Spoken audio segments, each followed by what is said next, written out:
That just sets an image in my head.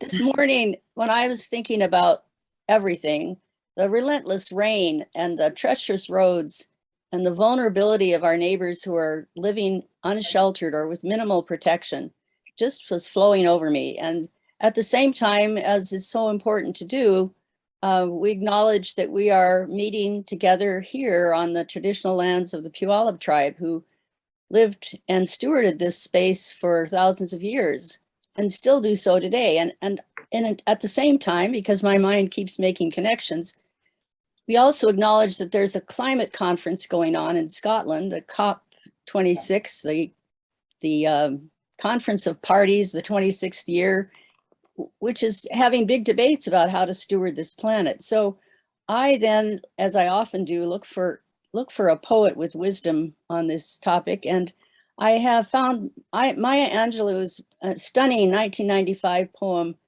which is titled "A Brave and Startling Truth."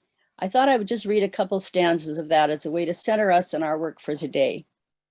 She says, "We, this people on this small and drifting planet, whose hands can strike with such abandon that in a twinkling life is sapped from the living, yet those same hands can touch with such healing, irresistible tenderness, that the haughty neck is happy to bow and the proud back is glad to bend. Out of such chaos, of such contradiction, we learn that we are neither devils nor divines. When we come to it, we, this people on this wayward floating body created on this earth, of this earth, have the power to fashion for this earth a climate where every man and every woman can live freely without sanctimonious piety, without crippling fear. And when we come to it, we must confess that we are the possible. We are the miraculous, the true wonder of this world. That is when, and only when, we come to it." So the possible, we move forward today into the possible and into the realities that we're all in. And we're meeting in this space that's a Zoom space we've been in for quite a long time. And most of us know the drill, but I remind you every week of our norms here. So if you are new, you can see how we operate. And we do ask that people keep themselves muted when they're not speaking, and to turn off video if we're doing other things that might be distracting. Importantly, when we want to receive attention, finding a way to use the hand signal that's on the Zoom is good. And if you don't get recognized that way, then you can wave madly about to see if someone will recognize you. And Rob often does. Many times speakers can't see all of the folks who are here. And so we also have really come to rely on the chat as a place to communicate our ongoing questions, to say things more in depth than we were able to do in person, to ask questions, and to share contact information if we would like to have conversation with others who are here today. It's not disrespectful at all to carry on conversations in the chat. It really reinforces one of our primary goals of having a space for networking that happens on a regular basis. So the only other thing I'll say about norms is to be aware of the time. We have a lot of folks coming today to present and to talk about things. So be aware of that, and both in our presentations and in our questions, so that we can make sure everyone has a chance. And now, just for a few minutes, because we often have at least 2 or 3 new folks, I'd like to invite anyone who is new to this meeting, who would like to introduce themselves, or who's returning after some time away, to just unmute and introduce yourself, since I can't see you all either.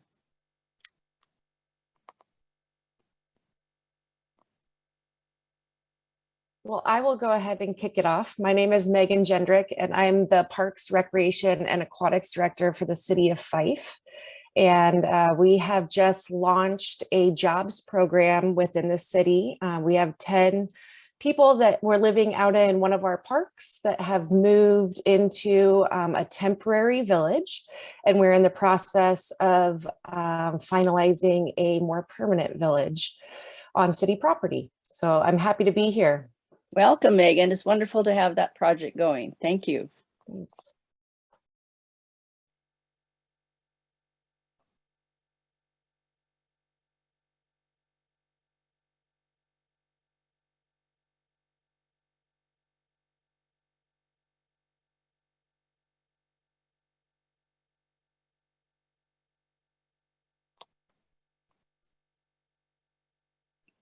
Well, we have lots of returning folks, and that's great. So welcome Megan as a new person today. And if anyone else is new here and didn't get a chance to do that, you can put your contact information in the chat if you would like to have interaction.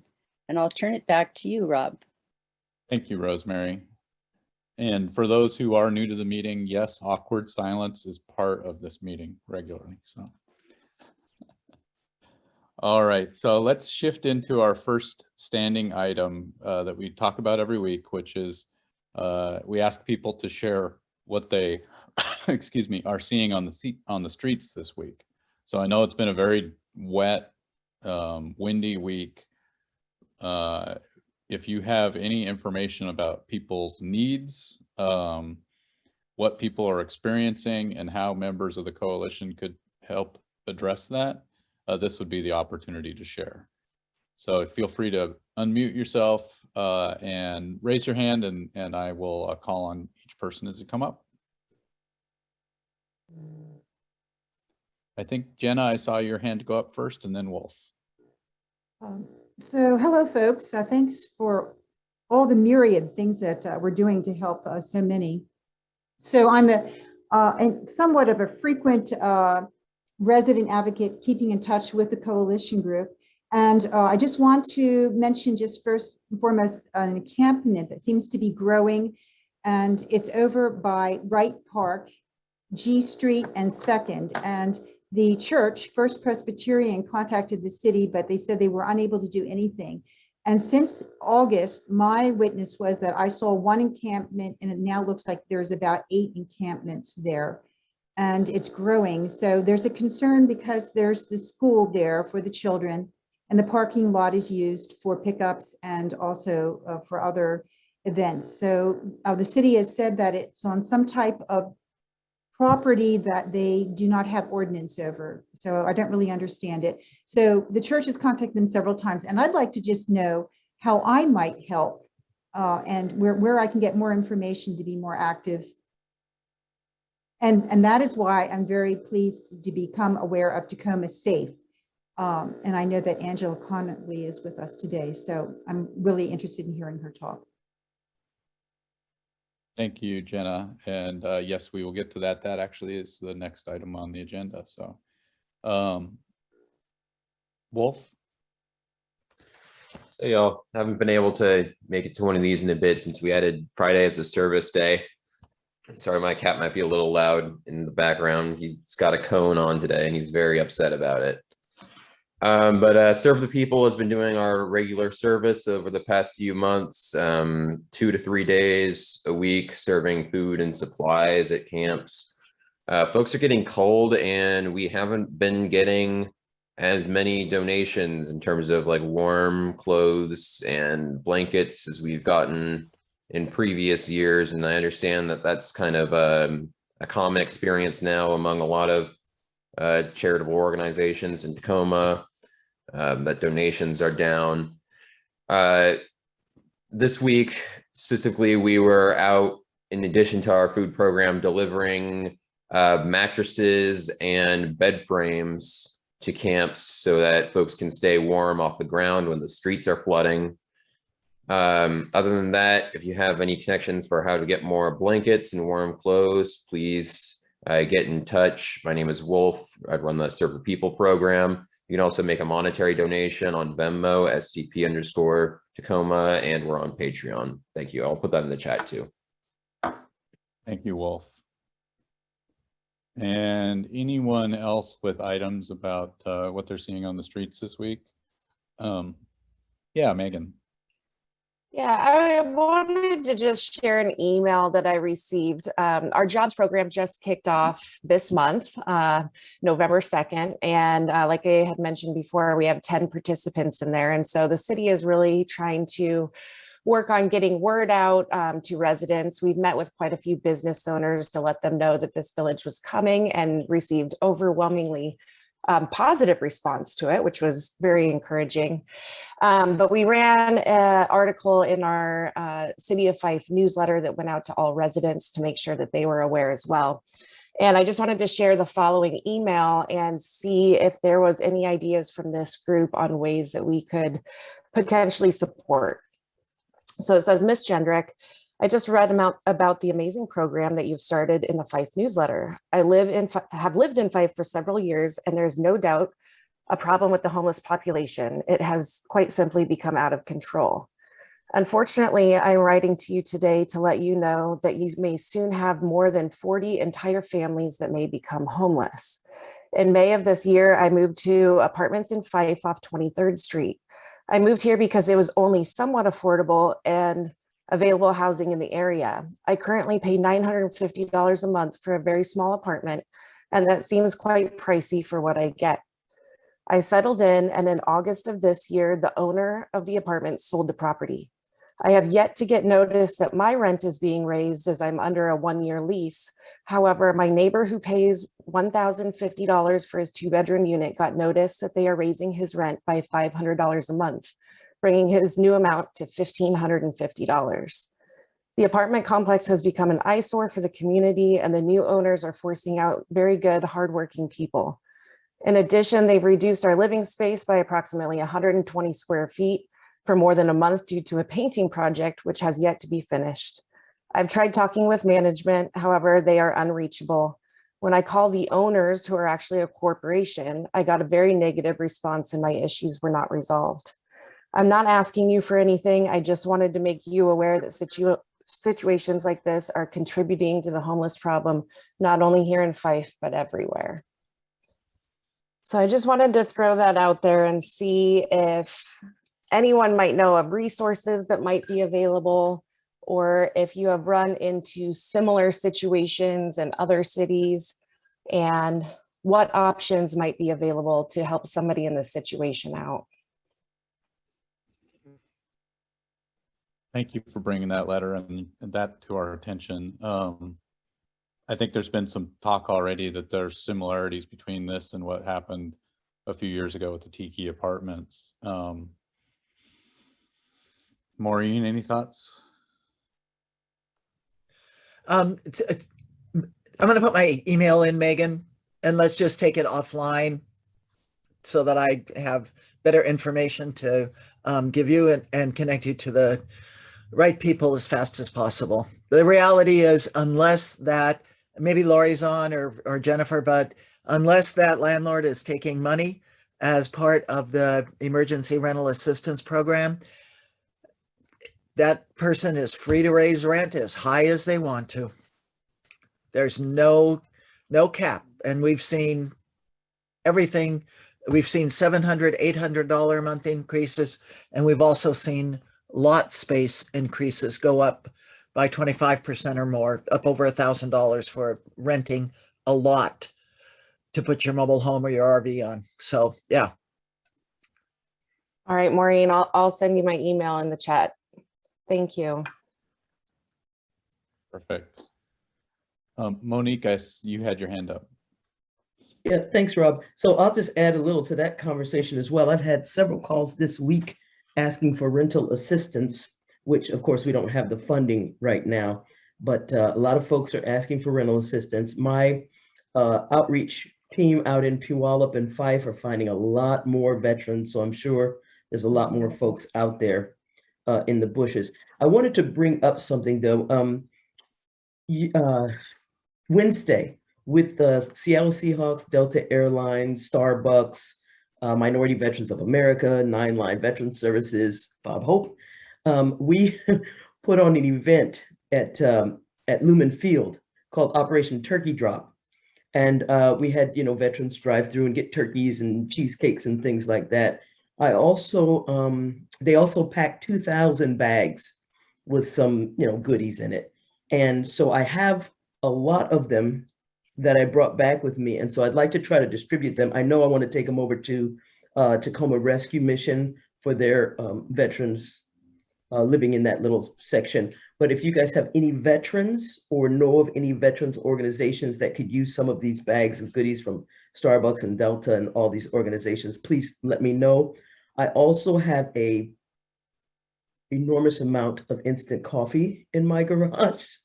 It is the little packs of instant coffee. So if anybody's doing any outreach or has a shelter, please reach out to me. I'll put my info in there so you can get a bunch of these packs of coffee.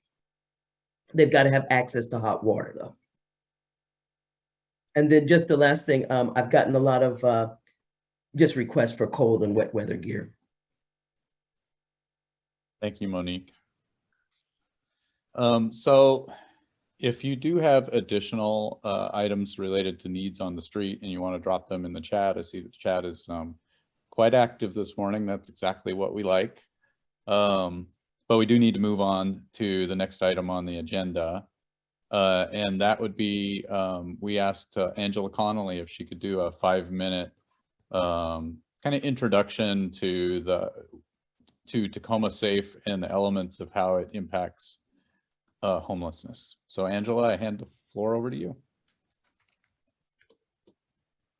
Good morning, everyone. First of all, I'd like to introduce Kristen Wynn, who is also on the coalition call, and she's a co-founder with Tacoma Safe as well. Monique Patterson, who is the executive director of Next Chapter, and we've been working collaboratively with so many of you that here on the call, and with all the different missions.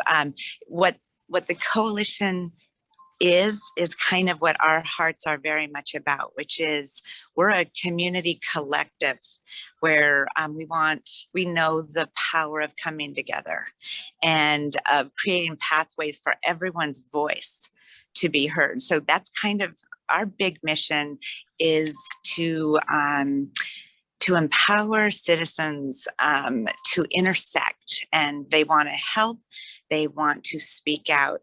So we work in several different ways. One is by having really important conversations with not only the neighborhood areas throughout all of Tacoma, but as related especially to the areas of the people experiencing homelessness, and with that, the mental health and the addiction root causes. That it's not always the case.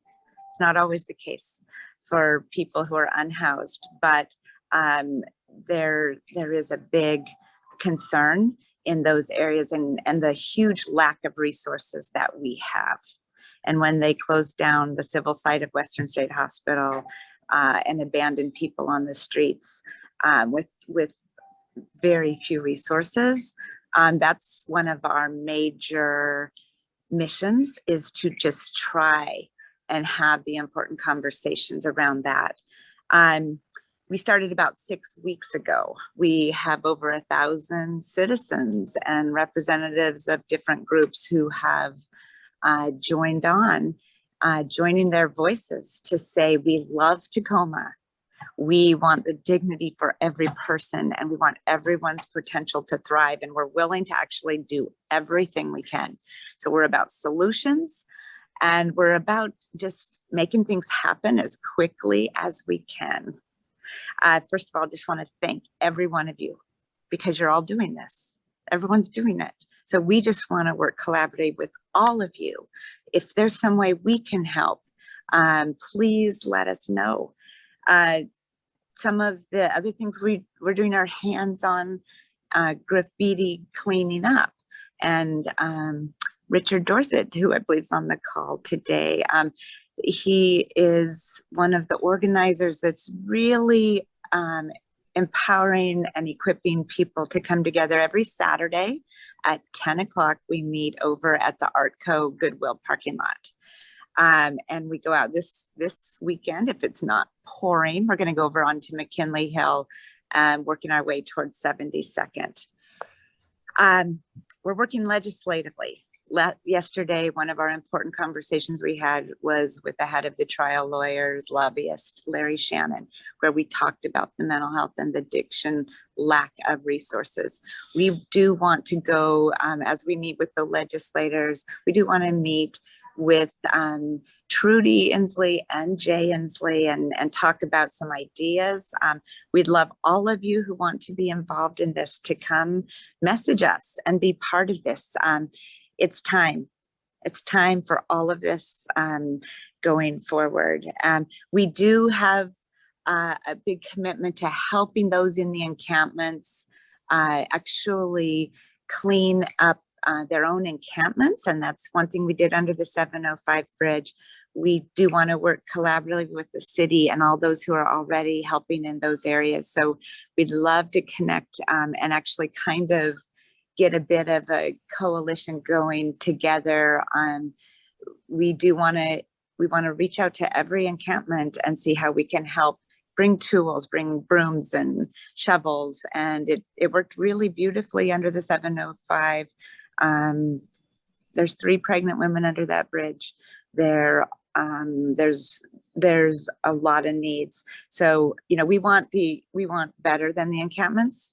That's what we're working for. I wondered, Kristen, could you speak briefly about one of our next action items that are coming up? Sure. So I think it's going to be addressed later, but the Pierce County Executive has a proposal for the budget to laser focus $81 million on homelessness and addressing the root causes. And we have sent out an urgent action email to all of our members, asking people to call in, flood the county with calls and emails saying we really support this effort. Sometimes apparently the issue is that when we got all this money from the federal government, the county did, and the city. And one approach sometimes is to take what they call peanut butter approach. They take the money and they spread it widely around to address a host of issues. And we believe that the county executive's approach to, instead of doing peanut butter, to laser focus that 81 million on services and homelessness and long and short-term housing is a better approach to address this, expanding, exploding issue. Great, thank you. So we're just being hands-on, and we want to hear what the needs are. It's triage a bit, but we do want to intersect with citizen lobbyists, having the important conversations, and just empowering all the people to be involved. We have a Facebook page called Tacoma Safe, and please like it. And that's how we update all these things that are happening so quickly. We also have a email, tacomasafe2021@gmail.com. And I think it's time in a new way for the silos and kind of the division to be flooded with unity and to come together. And so we just want to work as cohesively and collectively and collaboratively with everyone, because I think I'm so proud of what everyone's been doing. I've been involved in these issues for a very long time. And I just want to say there is excitement in the air about what is possible. And that's going back to Rosemary's Maya Angelou poem. That's so important. It is possible now to, I think, come together, all of us and all the citizens, to be a voice, to make a difference for our most vulnerable and for our city. Thank you. Thank you, Angela. Thanks for that background information and how people can learn more. Feel free to also drop any of the information links to Tacoma Safe in the chat. Okay, thank you. Yeah. And so let's shift to our next item on the agenda. And we have Steve Oban from Pierce County joining us this morning, along with Duke Paulson from Tacoma Rescue Mission. Hi, Duke. To talk about the Community First Village proposal. So Steve, just let me know when you want me to pull up the slides and I can do that. Thanks, good morning. I'm grateful for the chance to talk with you. I work for the county executive on behavioral health issues, and now I've been working on a number of homeless related issues. I know about your group and the good work you've been doing, and thank you for your evident care and heart for some of our most vulnerable neighbors. I share that. I wonder if you go ahead, Rob, and put up the PowerPoint. Don't worry, this is not a multiple slide PowerPoint. Too early in the morning for that. This is about 4 or 5 slides. So we'll work through that. So next slide, if you would, Rob, will move us along here. So as most, if not all of you know, one of the great challenges in putting together a complete homeless plan is how do we address the chronically homeless? These are, as you know, some of the most difficult members of our population that are in encampments, they're in shelters, and we don't have adequate housing and services to address their challenging needs. HMIS indicates about 1,600 are chronically homeless that are in that system. We are probably short something in the 1,000 unit range for those who need permanent supportive housing. So we've been looking for a model that addresses particularly this great need, and it's true of, as you know, practically every city that's and community that's dealing with homelessness. How do you not just house, but how do you house in a restorative way these folks who are chronically homeless? And they've been on the streets for 1, 5, 10, in many cases, much longer. So this is what we set out to try to investigate, and found this model that's been going for about 10 years in the Austin area. It's called Community First Village. You can go to the next slide, Rob. And I toured it. I've had a chance to go there twice. I'm actually going next week, bringing a group, including the county executive and a few others. I think I can give the tour now. I know it so well. But it's a master plan community of affordable, attractive microhomes and RVs. They have about 300 so far. And the design and operation reflect really their fundamental value. And that is they understand that homelessness is a human issue and it requires a human response. And so to that end, the homes are arranged in small neighborhoods to foster restorative relationships. They're creating a family-like atmosphere. I think something most residents lack. They call them neighbors, by the way. So neighbors, I'll refer to them. The neighbors can choose from among several high-quality, very nicely designed homes and RVs. You'll see some of the examples of that in the video we're going to show in just a few minutes. There are on-site micro enterprises that offer many options to earn a dignified wage, or an organic farm, a car repair shop, an art studio, woodworking facility. They even have their own B&B business on site that residents or neighbors participate in operating. Staff live on site to try to deepen the relationships with their neighbors, residents. There's case management and medical and behavioral health clinics on site that are operated by their partners, at least one FQHC. Bus service goes to this facility on the hour. Really, you see that residents or neighbors, they take ownership over the appearance of the village. And they even serve on neighborhood associations. It's really cool. One of the best things about the tours we've been on is you get a chance to interact with residents, and it's so clear. They're very proud of their homes. They're proud of their neighborhood, and they take real ownership over how it looks and other aspects. It's low barrier. You're just asked to be a good neighbor, follow civil laws, and help pay with some of the rent. It's 30% AMI. So whatever you can, by the way, of SSI or disability. And if you don't have enough, you can work landscaping or leading tours, which is how I met several of the residents, work on the farm. Next slide, if you would, Rob. So I'm about to show a video. It's about 4 minutes in length. Rob, when you open this up, did you see there was a place for you to click to accept the media so it would play? So what I'm going to do is I'm going to actually stop sharing the presentation shortly, flip over to YouTube to show the video, and then we'll flip back to the presentation. Okay. Let's go ahead and do that now, if you would, Rob. Sure.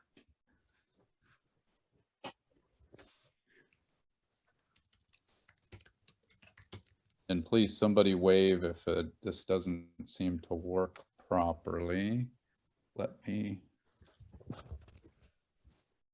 sure I've got the right thing queued up.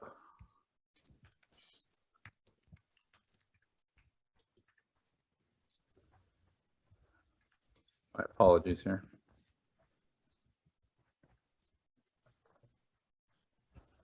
All right.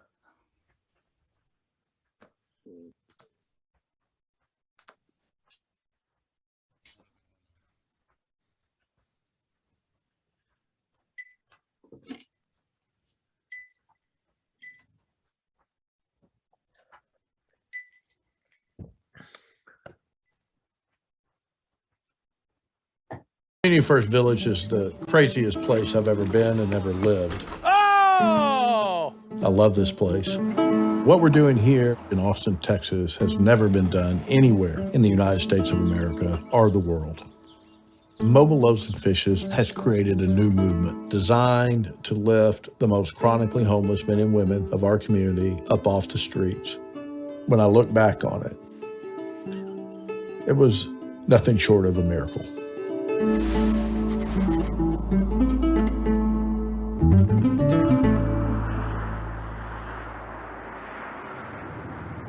The current system for addressing chronic homelessness in the United States of America is absolutely not working. This is a human issue that requires a human response. Peanut butter and jelly or meat and cheese. Need a blanket, bro? Yeah. Let's grab us some food, man. Yeah. Mobile Loaves and Fishes was started back in 1998 in order to feed the homeless in Austin, Texas. When the truck goes out, those that are serving and those that are being served are on the same side of the serving counter. Oreos, cookie, water. There's no disconnect. Yeah. And this requires a human-to-human, heart-to-heart relationship. Yeah, I know what it means. It's a simple thing. And that singularly was the game changer.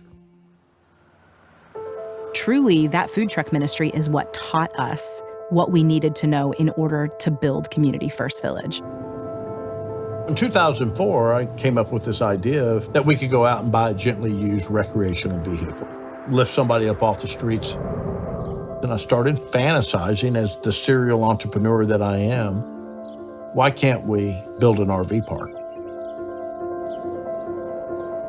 Community First Village is a 51-acre master planned community that is designed to lift the chronically homeless up off the streets of Austin. Mobile Loaves and Fishes cares for the people who have experienced long-term homelessness. Many of them 5, 10, 15, even 20 plus years. At that point, they have experienced so much trauma. We believe that the single greatest cause of homelessness, particularly in our country, is a profound, catastrophic loss of family. I was married for 8 years. I got a divorce in '92. I lost my house and my world because I lost custody of my son, full custody. It devastated me, so I medicated myself with drugs. To tell you the truth, I really didn't want to live anymore. But coming to Community First, it's been one of the best things that's ever happened to me. Our role is to really bring them into a community where they are loved and cared about and where they have an opportunity to begin the process of healing from all of that trauma. At Mobile Loaves and Fishes, our only goal is to inspire communities into a lifestyle of service with the homeless. That's it. The neighbors that live at Community First Village are incredibly gifted human beings. One of the joys of the work that we do is being able to give them the opportunity to put those gifts and talents to work. We create micro-enterprise opportunities for our neighbors to earn a dignified income doing things that they love to do. We have a car care business, an art house, a pottery operation, a blacksmithing shop, a wood shop, and a full-blown organic farming operation. Over the last 2 years, we've paid out more than $1 million to our neighbors. That's putting money back into their pockets to help them to be able to earn a living and enjoy life here. All of us desire to have purpose in our life. Community First Village is transforming the lives of everyone who's a part of this community. This place, it's really empowered me to do great things. I have my own family here, a real family that pulled me up and loved me when I couldn't love myself. This is where I got my life back. Housing will never solve homelessness, but community will.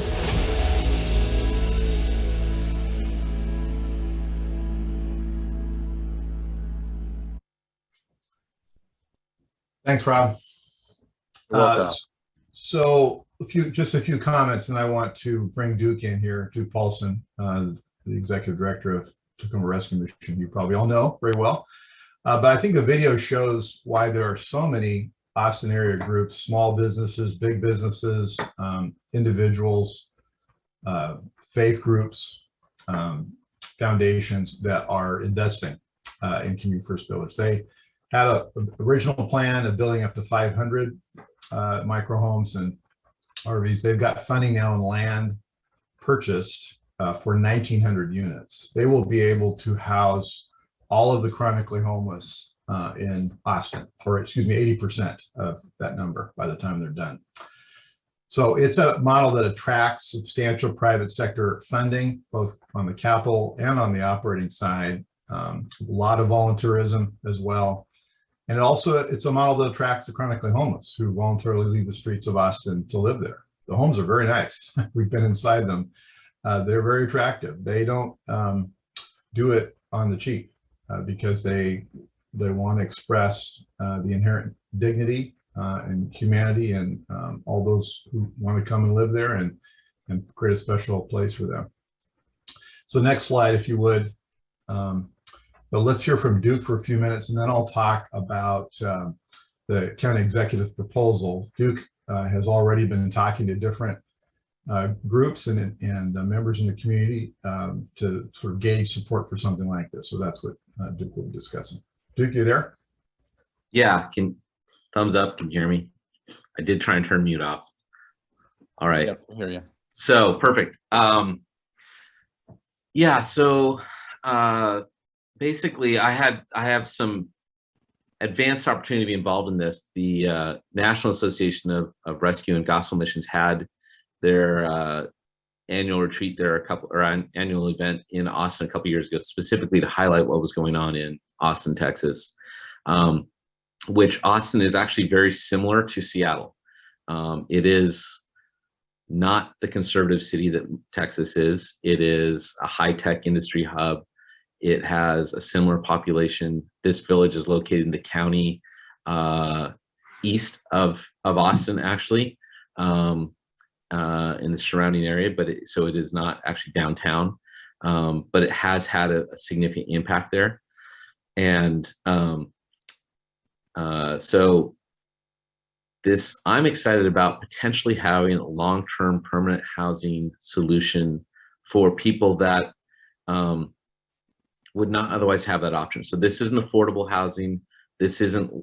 This is different than what say THA does or typical development does. This is really for chronically homeless, which we see a portion of 20+% probably of persons coming through our shelter that are in that situation. And I can tell you there's people that I know and have gotten to know well who've been homeless for 10, 20+ years, who this would be a great long-term solution for, because the typical find a job or other means of exiting homelessness are not good solutions when you're in your 60s, 70s, and sometimes 80s, trying to be free of living on the streets. So Bruce Stanmeyer, the executive, has proposed money to be set aside for this. We're looking for, there are people looking for, I've been briefed on some of the challenges of this, trying to find perhaps 20 acres, 30 acres. We could settle with 15, some sort of a significant sized property in Pierce County, where part of the beauty of Community First also is it has enough economy of scale. Talking to the founder when I was down there, and he said, hey, we didn't have transportation actually set up for this facility until actually we had people moving in here. And the transportation leadership realized we can't not have transportation be here. Similar to some of their medical and mental health issues, when they had the density, then there were providers that said, yes, let's step up and be more involved. Although there are multi-care and their mental health support has already pledged support to try and be involved in this, and they're excited about it. So that's just information about what's going on. This is a public process right now. We're basically part of a group of people, and a lot of people in this group have been part of it, that are just asking the county to please set aside the money, along with supporting Shelter Now, along with supporting affordable housing and permanent supportive housing and other options for people, but also to look at this as one of the options to be set aside to support people that are really difficult to serve otherwise. And then there's the timetable here. As Steve said, there is a tour that he's taking people on next week. And then kind of some timeline. Right now, we're asking that money be set aside by the county so that a property could possibly be identified, and community support and coalition be built to try and do something like this over the next year. So there's kind of, not over the next year, but to identify that property and get things moving forward. So there's lots of hurdles, but this is kind of the initial first step that we're trying to get to move forward. Yeah, let me just say a few more things about the executive's proposal, and then time for questions. That's the last slide, Rob, so you don't need to show it. And that is that the plan or thinking is we could fit as many as 20 units per acre. So 10 acres, 200 units. We'd like Duke said, as many acres as we can. There's a challenge in finding sufficient space or land, I should say, within the urban growth zone that can allow for this kind of dense residential use. So that's one of our big challenges, but we would hope to get more than 10 acres, but at least 10. And then have space too for some of these micro enterprises as well, as we talked about.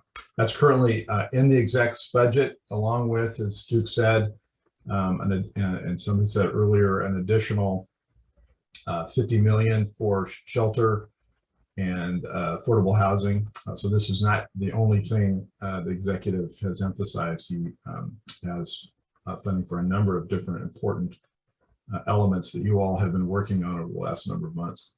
But that's the executive's proposal, and we wanted at least to feature this particular community first village concept because it is new to our state, although it's being used or followed in 6 other communities, we've been told. So the concept is catching on. All right, I'll stop there in case you have any questions.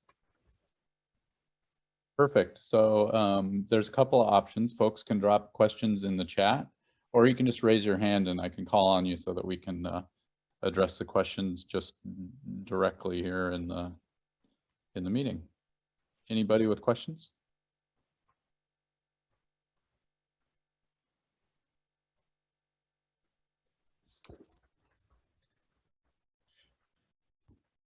Well, one I would ask is, since this is permanent supportive housing, essentially, that's being constructed in the village, has there been thought about, I know in the Austin model, at least in the micro shelters that they have set up, there's not restrooms built in. Has there been thought about maybe adapting what they did there and doing more full service units? Yeah, that may work in Austin where the weather maybe averages around 75 degrees and there's very little rain. No, these are going to have bathrooms in them. Okay, great. That's great news. Yeah. Others with questions? So Steve, I don't really have a question, but back in 2017, I started creating this type of model, right? Because I was thinking about military installation, being a veteran, right? And everything is there on that installation, which is just what this is. And so I am sold out on this concept. No one was listening to the little black girl, but I am in. So whatever kind of support you need, you let me know. We heard I'm you. sorry. We heard you, Monique. Okay. Okay. But I love this concept. I think it provides dignity for folks. There is definitely what am I trying to say? Ownership in a community when you have your own spot, you know? And so I love this idea. Do you have, like, I know you said the executive is into it, but do you have all the backing that you believe you need? Well, I'll kind of maybe see if Duke wants to supplement this. I would say no, and the way that this will come, if it's approved by council, it'll be approved subject to the necessary financial backing for the completion of all the development costs, which are considerable. But then the operating side, this has to be sustainable. Right. A provider will need to come forth and show how they're going to pay for this, not in the first year, but over a 10-year period or something like that. So the county council and executive will only approve ultimate funding of this on submission of a concrete, comprehensive proposal that answers all the questions that you need to have answered before you would ever devote these kinds of public resources to something like this. Right. And then second question, do you see it as something open to all chronic, or are you looking for like a senior population? Well, I'll just go with what is the case in Community First Village. The average age is about 55. They take from their HMIS the most chronically homeless, the folks who have been in the system the longest and been the most challenging to house. So that's one of the, I think, the real attributes of this is that they're not picking off, as it were, the cream of the crop. They're going for the most challenging and difficult to successfully permanently house. So if that's the current thinking, is that would be the population we'd be going after. And so you could expect an average age of around 55. Certainly would take those younger, but these would be the most chronically homeless. Right. And so then my last question, I swear, in terms of safety and security, is this an enclosed area, or is it gated and there's specific entry, or is it just a wide open area? Well, again, the Austin experience, and it could very well be that, a Pierce County one takes on slightly different forms, but Austin is not some enclosed fenced space. It looks like, as you drive by, it looks like a planned community. The only thing that's different about it is they're small micro homes and you see RVs, but otherwise it would look like, frankly, any other neighborhood. Right. That's what I always think about in terms of safety and security. When it looks like an encampment type of neighborhood, then you get people coming in who aren't happy with it. And so, yeah, that was the question. Thank you so much. Yeah.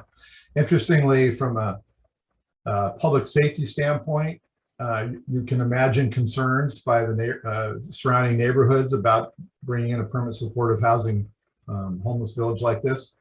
The crime is much lower in Community First Village than it is in the housing developments around it. And I think part of that is because of the sense of ownership that residents take. So I see, Duke, did you want to add something directly, or should I go to Maureen since she had her hand up first? Well, go to Maureen if she had her hand up first, absolutely. And then I'll answer a little bit of Monique's question also. Okay, great.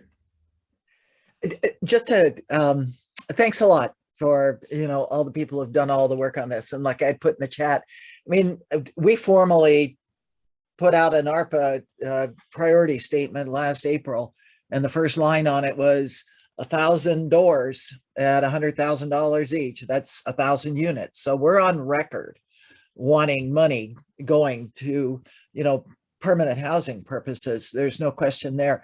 One of my concerns is scale. That, I mean, is this, and not to answer it this morning, but maybe in some follow-up meetings, scale for a population that's tightly targeted. That's one thing.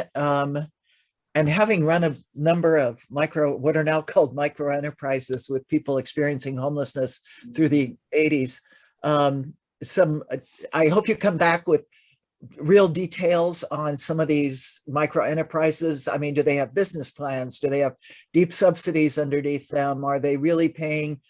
Is this piecework? Are people getting minimum wage? How do we adapt budget figures from Texas where minimum wage is considerably lower than Washington State, so that how do we build in enough time to get real dollar pro formas and real pre-development work? And I would want to see the applicants who would come forward on this project to have that pre-development time covered. I mean, the ARPA money is loose enough, if you will, to be able to do that. I don't know a nonprofit that's got venture capital, or if so, they're probably not in this meeting. So how do we give people who are interested in this model the money to either assign staff who have the expertise or to buy the expertise to really bring forward the kind of information that's required? And I tell people all the time, look at the State Housing Trust Fund application process and tell me if you can meet these. And if not, how are we going to do it? And that's another piece too for me, is like, can we grow the money if we're careful enough about really having a really defensible, sustainable pre-development process and pro formas, not just on the land and the buildings, but the ongoing operation and maintenance on that side, but then also the services side. Can we grow the money in this moment? So anyway, I just look forward to more conversations. Oh, yeah, all good questions. Duke, do you want to respond? Answer them all. Go ahead, Maureen. No, I just said, do you want to answer them all, Duke? Oh, yeah. So Maureen and I am going to get together to keep talking further on what I've seen. Monique, going back to your question about a couple of things. One that piqued my interest was, is there support? The biggest thing, Angela said this coming on, the executive said, let's put $81 million into homelessness from the county.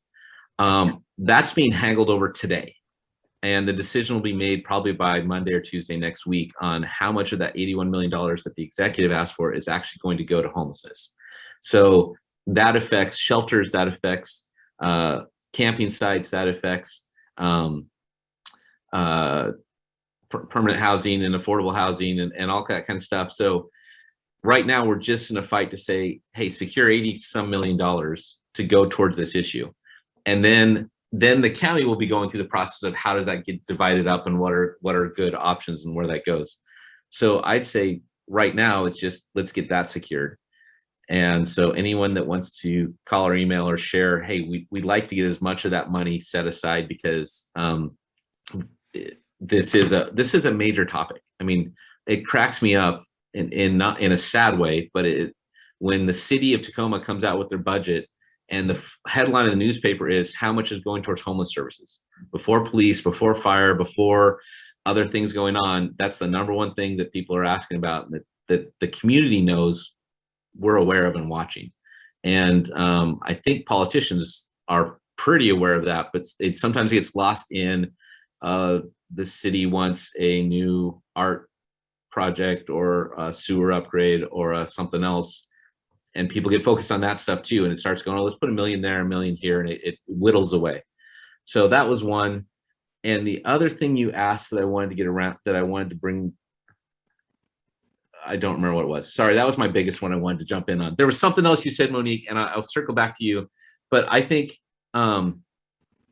to your thought as saying, hey, you were aware of this several years ago, and I know my operations director, Luis, you all know, have seen, he's former military also, and he's like, hey, in Iraq, this is what we did, and we had 10,000 people in a small space, and we're able to do this. Like, there's models and ways. There's been awareness, but the uniqueness of this opportunity is there's potentially large capital dollars to actually acquire property to do this that hasn't been there before, that can catalyze a lot of other stuff.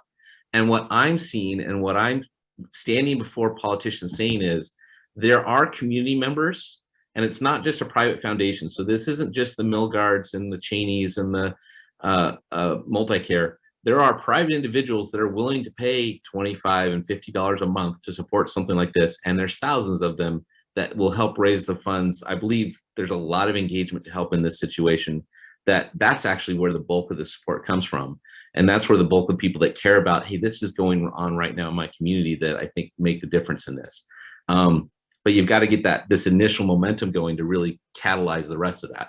So that's kind of what I'm championing and saying, there is that hope out here. Let's see. I'm just trying to get the political pressure moving forward so that we can really get all these big changes that we've been talking about for the last 6 months going.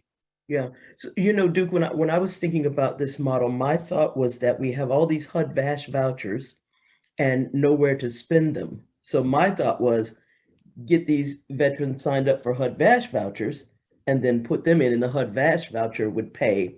They don't offer much on face, but they would assist in helping pay for an encampment of, like 800 something for each person with a HUD-VASH voucher.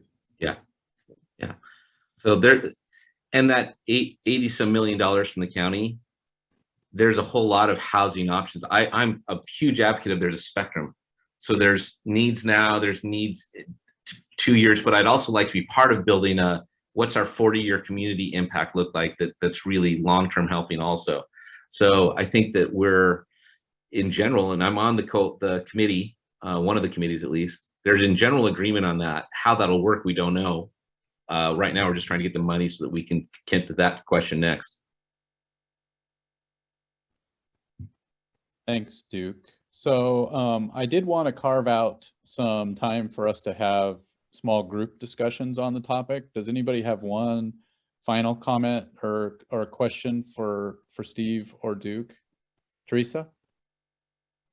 Just this, that there are so many people on this call who have been advocating for purchasing and holding land for long-term low-income housing in one way or another, that I think you're going to find a lot of support there. I do hope that there will be, that this will be a community land trust and not something that can be lost in the future, because it's a huge investment. So I say, go forward with acquiring land, absolutely, and property, but do it in a way that holds it in the community land trust. And if there's equity to be earned, let it be earned on the buildings and not the land. Thank you, Teresa. So, so Duke and Steve, I'm not sure if you guys want to hang out for the conversation. What we're going to do is break into breakout rooms and encourage folks to have a conversation about what's been presented, to ask questions and kind of discuss it amongst themselves, and then maybe afterwards share their thoughts in the chat with somebody taking notes. What I'll do is I'll set up breakout rooms with 5 or 6 people in each room. And I don't think we'll have time to do discussion of it when we come back here, but I'd be very happy to share that information with you guys. So any final words before we go into breakout rooms? Just thank you for giving us some time to talk about this exciting prospect. Yeah, thank you for coming. All right, so since we are a bit behind on our agenda, why don't we spend the next 10 minutes in breakout rooms having conversation about this. If you need to leave, thank you for being here. See you later, Angela. And we will come back here at 10:11. Again, if somebody can take notes in your breakout room and paste those into the chat when we come back, that would be great. Here we go.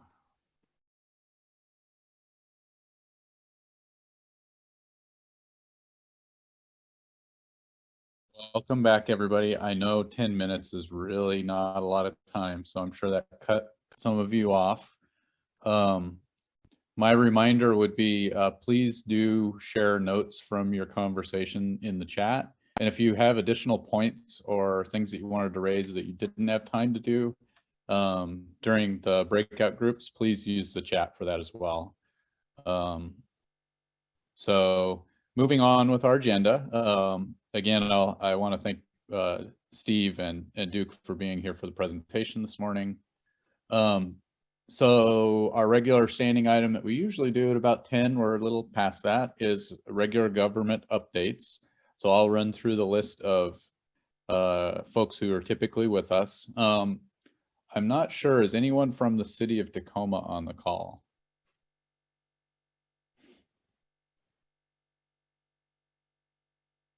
All right. I didn't receive word if somebody was going to be here today, so we won't have a City of Tacoma update.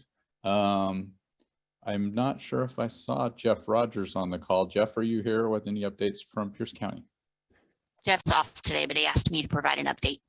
Perfect. Okay, so update from homeless programming is there is a notice of funding availability that has been released. You can find it on our website. I'll make sure the link is in here. It is for hotel sheltering, rapid rehousing, and street outreach. $4.3 million, and applications are due by December 3rd. So a little bit of a quick turnaround.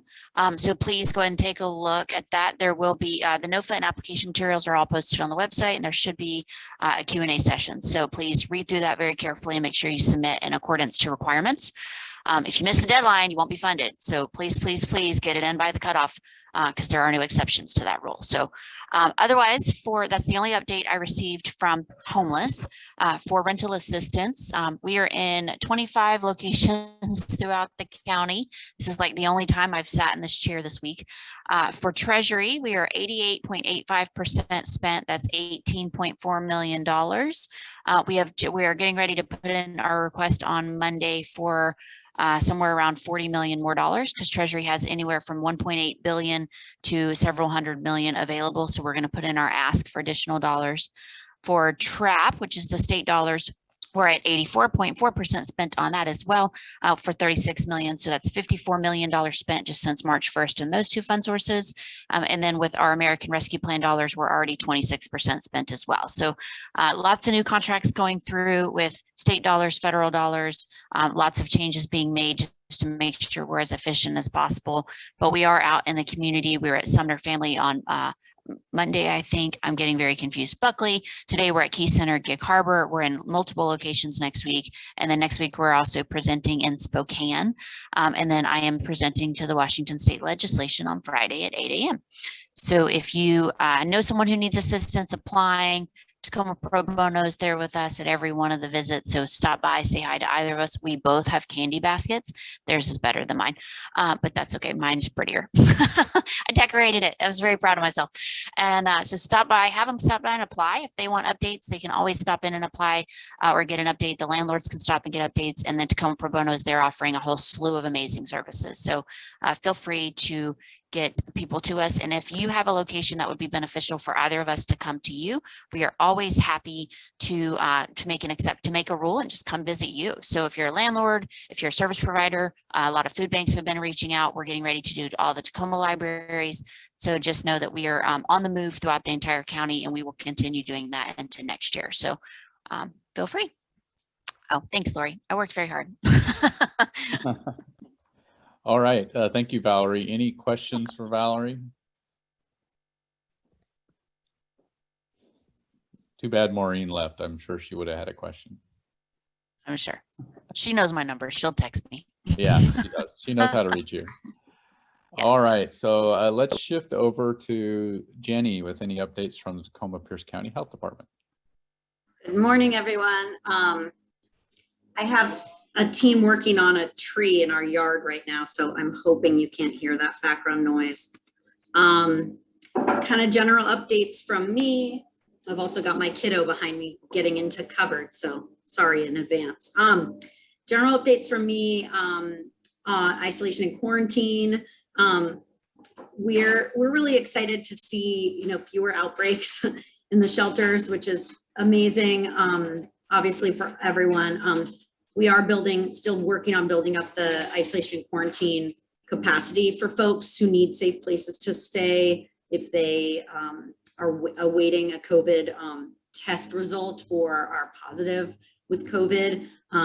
Currently, let's see, as of yesterday afternoon, we've got 21 beds available throughout, the adult family home system that we have set up. Monday, we'll have 2 new adult family homes coming on board to provide isolation and quarantine services and boost that capacity. And they are committed to being low barrier sites. So what that means is that things like criminal activity, behavioral health issues, drug and alcohol use will not be immediate denial of, will not be things that immediately cause denial of placement. So we're hopeful about that as well in terms of serving the most vulnerable folks. Let's see, sorry. Yeah, as of Monday, we don't have any active COVID outbreaks in the shelters, which I'm very happy to report. We're getting back in and doing a lot of immunization work. So we have 20, I counted this morning, we have 20 COVID vaccine clinics scheduled for November and December. That's just the work happening at shelters and day centers. So that doesn't include other community-based, food bank and church-based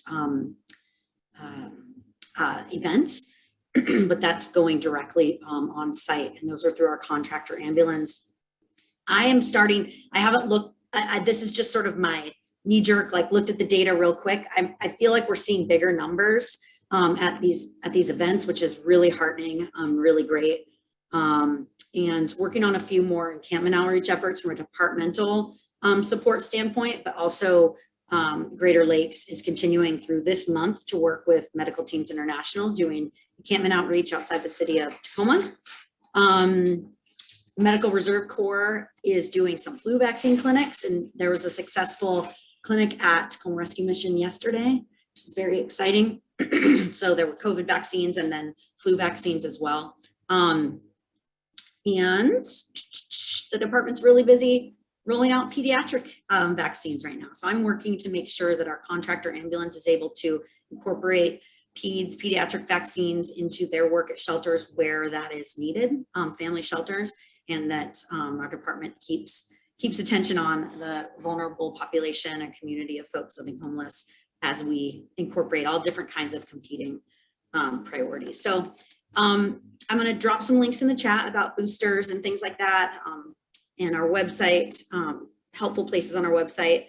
But I also want to mention finally that in December, my role will be shifting back to a more normal, I don't know what that is, but more normal role of serving the communicable disease division as a whole here at the department. So it's been very COVID focused for the last year, and COVID is not going to go away, but I'm hoping that my liaison role between the department and our homeless service providers and folks like yourselves will be able to encompass a more wide range of topics under communicable disease. So not so heavily focused on COVID 24/7. What questions do you have for me? Feel free to raise your hand to ask a question. Oh, Monique. Hi, Jeannie. Is it Jeannie? Jenny? How do you pronounce it? It's Jenny. We just had that conversation in the breakout room. The IE kind of throws people off. But it's Jenny.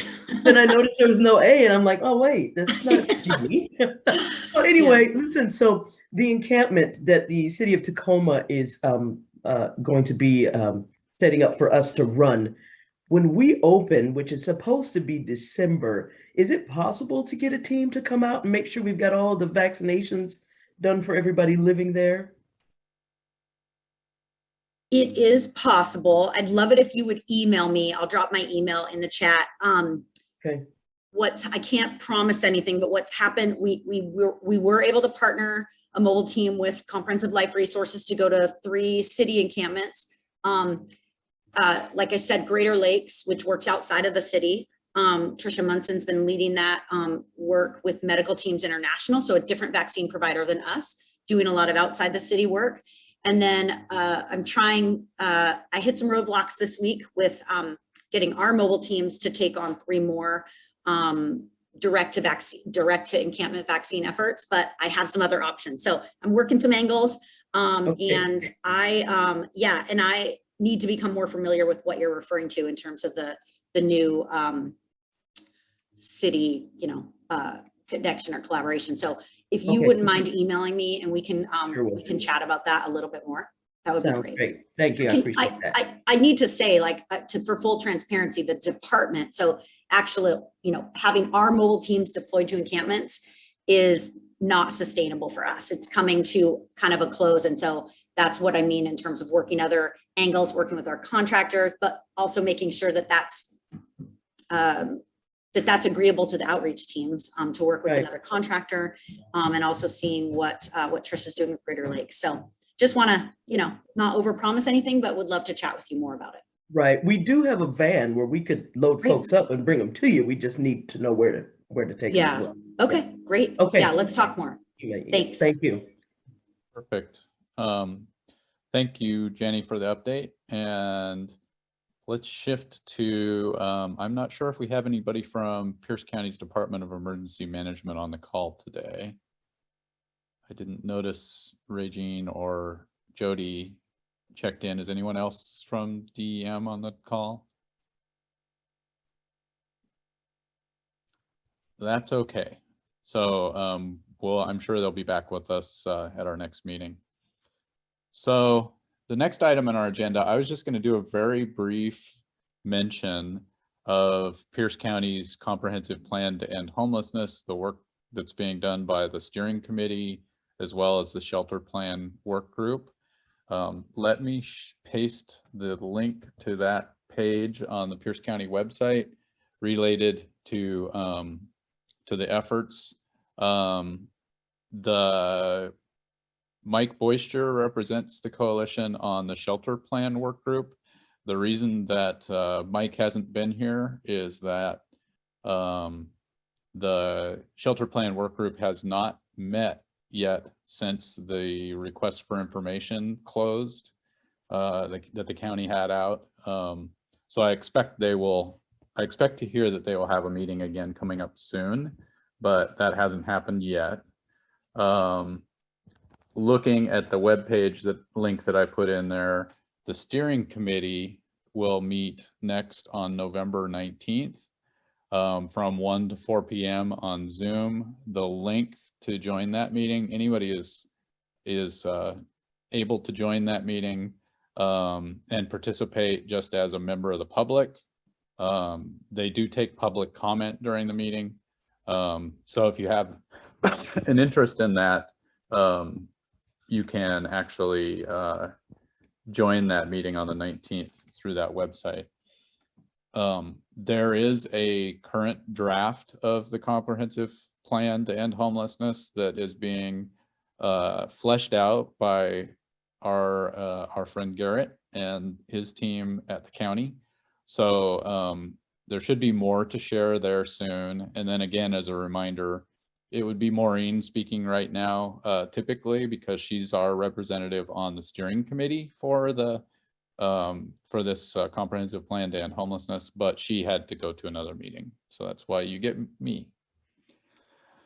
So any questions from folks about the comp plan to end homelessness or the shelter plan work group?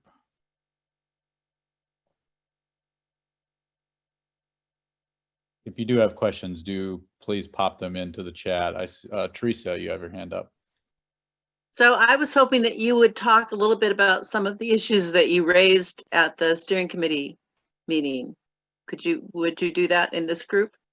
I can, if I remembered what those issues were. Can you give me a little reminder what I was talking about there? So there were just some questions about, I believe they were around the, that you and Maureen were both raising. They were around the way, is it coming back to you? Yes, so Maureen and I both have participated in a couple of the subcommittees that are helping inform the overall plan.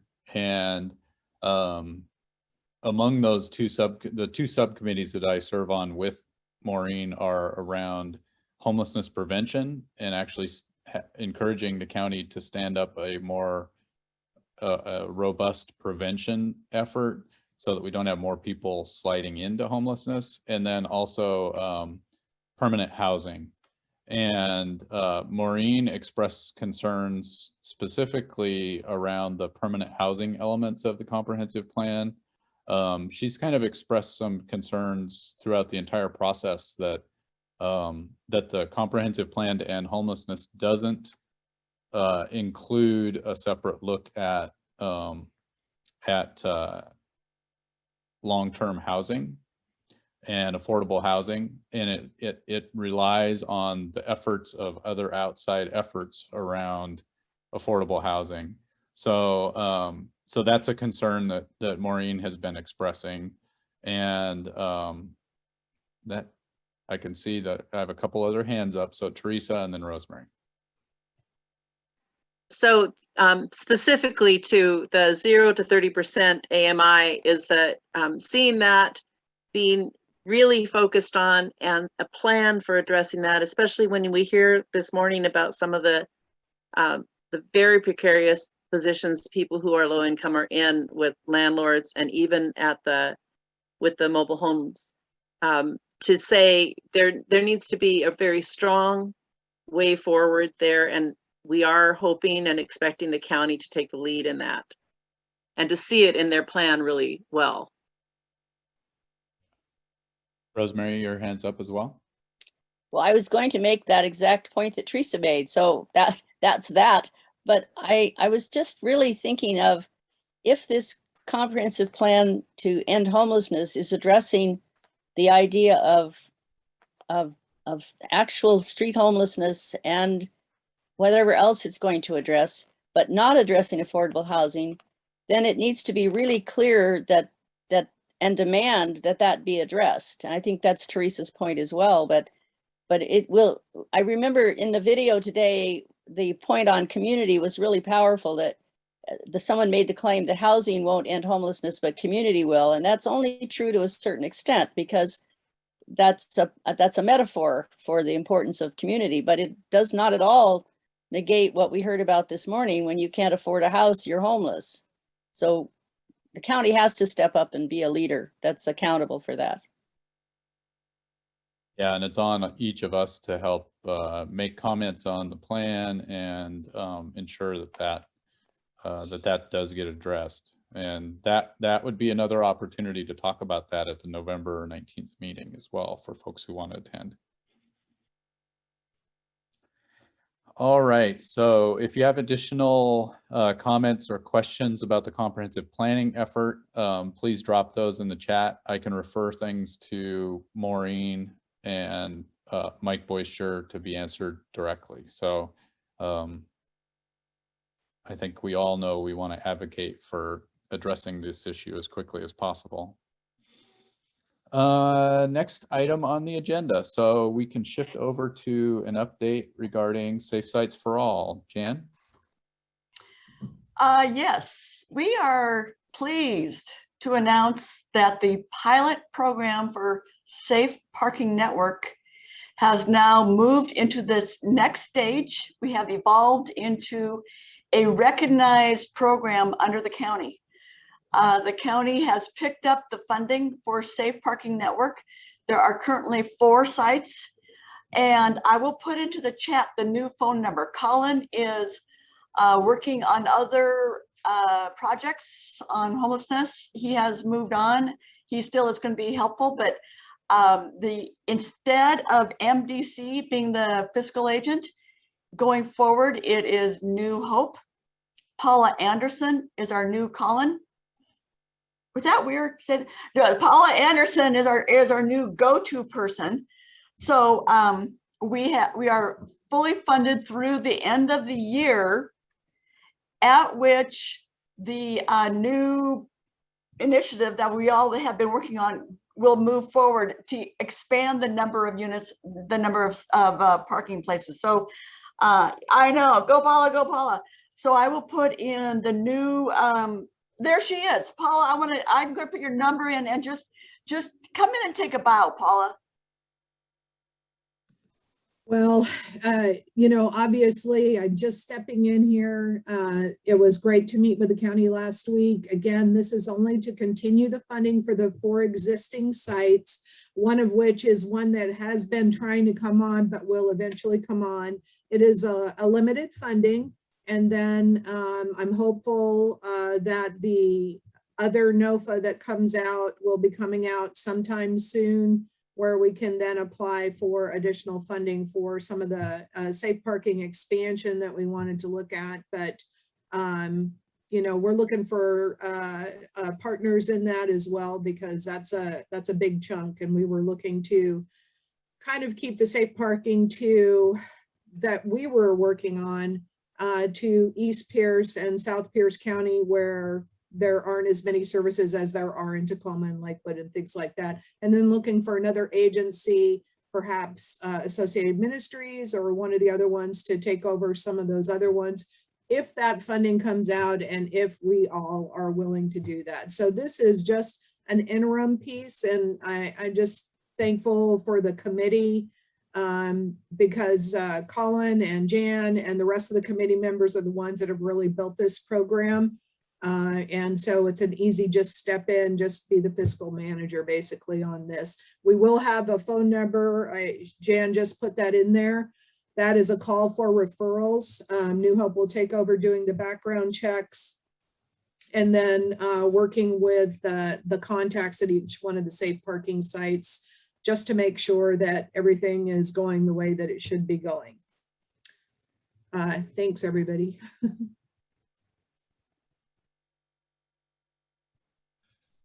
Thank you, Paula, and Jan, for all the work to keep this going, moving forward. And then again, we'll have funding for next year for expanding even further. So that's great news.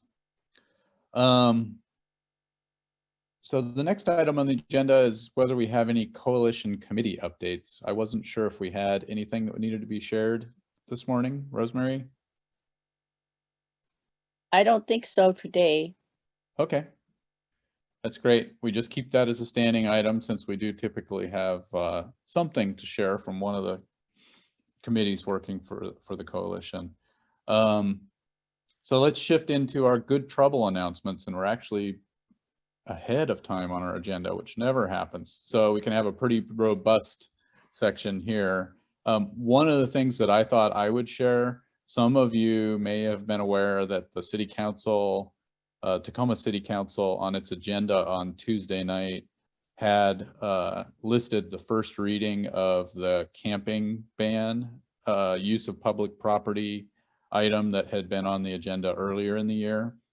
The City Council actually took action in the front part of the meeting before any public comment to move further consideration of that legislation to the council's Community Vitality and Safety Committee.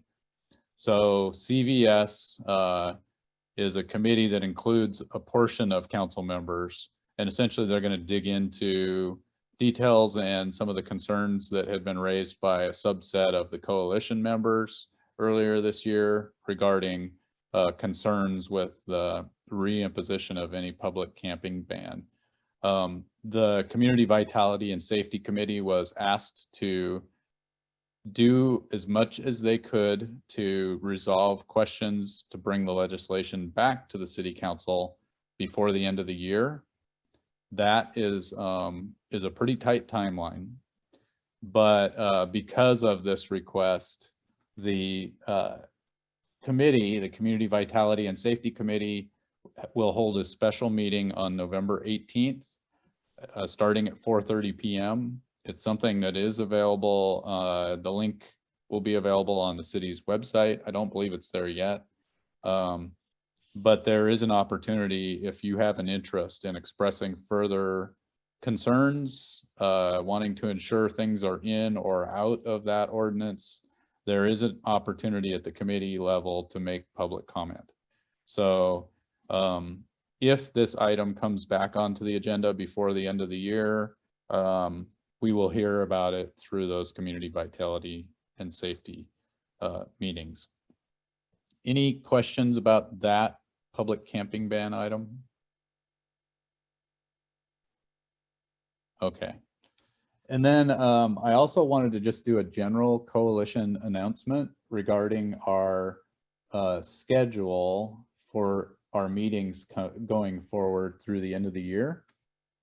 As you all know, Thanksgiving is rapidly approaching. We have decided that we will not hold a coalition meeting on the 26th, the day after Thanksgiving, because I know everybody's going to be celebrating with family and or working to help people directly on the streets. So we will cancel that particular meeting. We also, if you look forward to December, we have meetings. We had the potential of having meetings on the 24th in the morning and on the 31st. But the steering committee talked this week and decided that we would go ahead and cancel those 2 meetings as well, unless there's something that pops up that is a critical need that we need to address as a coalition. So you can know that you have those 3 Fridays coming up that will be available. It also means that we don't have a whole lot of Fridays left to do coalition work this year. So when we wrap up today's meeting, if you have the ability to stay on and help plan for the rest of the meetings through the end of the year, we'd love to have you in that little planning group. Any questions about coalition schedule through the end of the year? All right, so I open the floor for other good of the order items. Jan. Yes, I am pleased to announce that the grant monies that the coalition received on behalf of promoting COVID vaccine of those who are living homeless, we were able to buy 478 cards, $50, net $50 each card. And the bulk of those cards have either been given at these clinics that Jenny has talked about, or are in the pipeline to be given at the clinics coming up. So if you are with a shelter or with an outreach team that is scheduled to be having a clinic, COVID specific, not flu, COVID specific, and you think that $50 makes a difference between somebody getting a shot or not, contact me. Fantastic. Thank you, Jan. And thank you for all your work on that. Others with questions or comments to share? Timothy? Yeah, so I have exciting news. The Dignity City website and news blog is up and running. We are let me just like do a little thing here. Boom. We are planning on launching street sales of the paper in March. We are entering what I think of as the community organizing / fundraising stage of development of this project. I haven't had nearly as many direct conversations with folks who have been doing this work in Tacoma as I would like to. Going to be reaching out to people. Would be delighted if anybody who has concerns, questions, things that they want to help with, just get in touch with me. I'm all ears. You're going to be seeing a lot of me over the next several months. Thank you. Thank you, Timothy. And would it be wise for us to maybe next week have you do like a 5-minute introduction again of Dignity City? I would love that. And yeah, why don't we put that on the calendar? I saw a thumbs up from Teresa who helped set those up. So fantastic. Thank you. Teresa? That was actually going to be my segue to say, ask if you would come and do the community spotlight next week, and also to say to other people, please be in touch. If you have, maybe you're somebody who's been in the coalition for a while, but you have a new project you're doing. You don't have to come and tell us everything about your project. Just come and tell us about that thing that you are starting out and how people can access it, who's eligible. It's pretty simple. It's a 5-minute spiel, and then people can ask you questions. And it really helps. It's part of why I'm doing this, is that I love so much to hear about the projects that are happening. And sometimes this is the only place people do hear about them. So I'm going to put my email again in my email address again in the chat, and just reach out to me and we'll set up a time. Thank you, Teresa. Jenny? I just thought I'd give a quick emergency housing voucher update. We have now received 55 referrals. We have processed 44 of those referrals out of the total of 135 available. 22 of those households have vouchers in hand. Of course, we are now in kind of a bottleneck situation is what I will call it, because those households have their vouchers, but finding them housing within fair market rent or FMR is now our challenge. So we are our entire team is in a situation of almost 24/7 looking for housing that can utilize those vouchers. So we are working on that day and night, pretty much, is what I can tell you. So we have leased up a couple of households so far, but we're continuing to work on that. And we're working with every single resource that we have at our disposal to do that work. So hopefully over the coming weeks, I'll be able to tell you we have more households leased up. Quick update on Pierce County Housing Authority and their EHVs. They just started pulling referrals last week. So they don't have anyone that they have processed or worked through on that yet, because they've just started to pull referrals through. And they have 62 vouchers available, just as a reminder to everybody. Thank you, Jenny. One quick question about the vouchers. So what's the timeline? Is there a deadline at which those vouchers have to be committed? Yeah, so I can give you a quick timeline on that. So not technically, but HUD did set a pretty aggressive timeline with some additional financial incentives. So the first timeline was November 1st. And that was for households that were leased up with the vouchers. So they want them used as quickly as possible. The second timeline that's going to be coming is December 31st. So however many households we can get leased up by that time. But it's not that if we don't utilize them, we lose them. That's not the case. It's just a financial incentive for the housing authorities. So if you lease up households, then they throw some additional money into the pot for services, basically, is how it works. So that money's just kind of off the table if we're not able to lease up those households. But these can be utilized through 2023. So we technically have until then to use them. But of course, we are pushing as fast as we possibly can to get these households vouchered and leased up as quickly as we possibly can. Awesome. Thank you for that update.